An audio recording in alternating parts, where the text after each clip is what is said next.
ay huli na. Nagawa mo na yung mga bagay na mali. Saka mo ngayon marirealize, paano ko ito itatama? Sinabi ni Jesus, "Kawawa kayong mga guro ng batas at mga Pariseo, kayong mga mapagkunwari. Hindi ninyo nalilimutan ang mint, anis at kumino sa pagbabayad ninyo ng ikapo.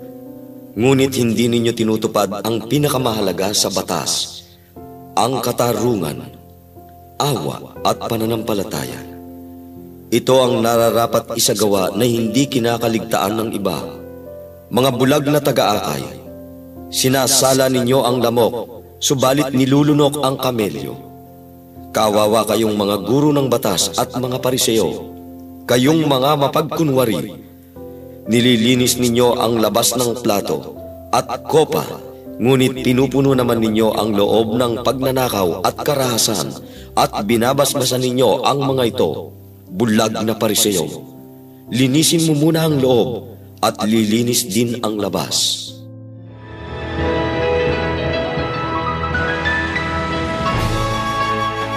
Ngayon po ay pinagdiriwang natin ang ika-21 linggo sa karaniwang panahon.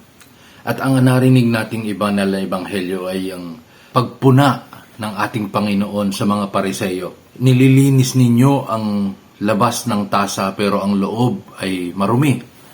Sinasala ninyo ang mga lamok pero kinakain, nilulunok ninyo ang kamelyo. Ganon ang paglalarawan ng ating Panginoon sa mga Pariseo.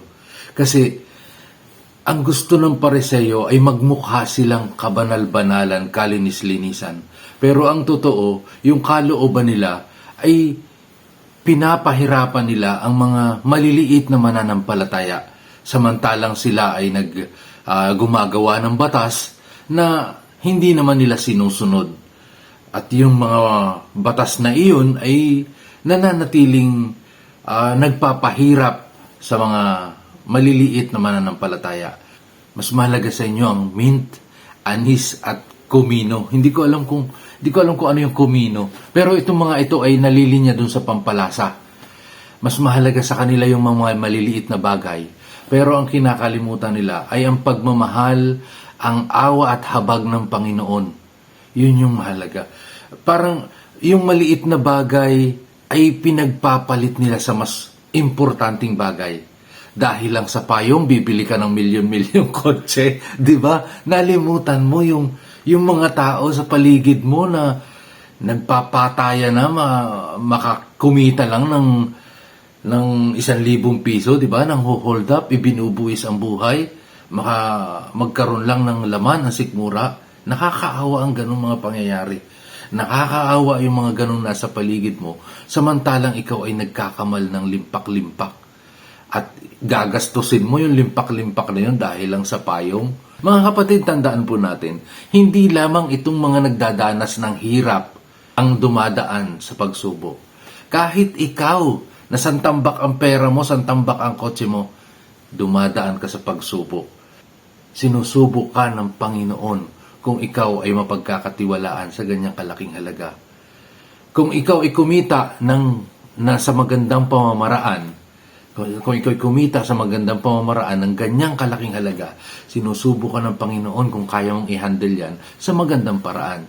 At alam natin ang importante, yung tumulong sa kapwa. Hindi yung bumili ka ng payong na may kasamang kotse. God bless us all. Life is beautiful, mga kapatid. Ang buhay natin dito sa lupa ay paglalakbay patungo sa Panginoon. Ang focus natin lagi sa Panginoon. Every time na matitempt tayong gumawa ng mali, yun yung oras na lumilihis tayo sa daan patungo sa Panginoon. Ito yung focus natin. Pero every time na natitempt tayo o gumagawa na tayo ng mali, lumilihis tayo. Sa kaparehas kung ordinaryong tao, ang hirap ng mga pagsubok, lalo na kung saka mo marirealize na ikaw ay sinusubukan, ay huli na. Nagawa mo na yung mga bagay na mali. Saka mo ngayon marirealize, paano ko ito itatama? Kung na-realize natin na mali yung ating ginagawa, wag na nating gawa ng isa pang mali para yun ay maituwid. Hindi tutuwid yun.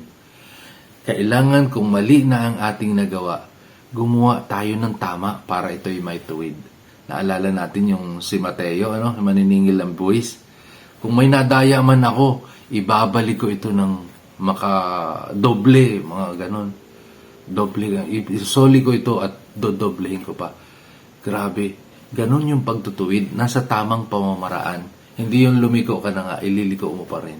Diba? So, may nadaya man ako, isusoli ko tong payong na to. God bless us all. Life is beautiful.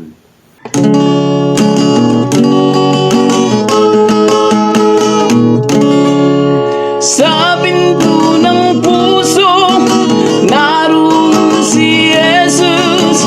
Kamay na may butas, ang itinutungtong. Sa di gawasan niya'y aking pinapasok. Ang inanyayang manira ang lubong. Siya naman ay tumatawag din sa iyong puso'y dinggin. Siya'y pangbuksan at babasukin ng dahil pangbalain. Sa bundong hinahanap ang sariling kanya, kahit nag-iisa na naligaw na tupa. Siyam na buot siya ay iniwan niya upang ang isa'y maibalik niya. Siya naman ay tumatawag din sa iyong puso'y dinggin. Siya'y magbuksan at babasukin ng dahil pangbalain. Siya naman ay tumatawag din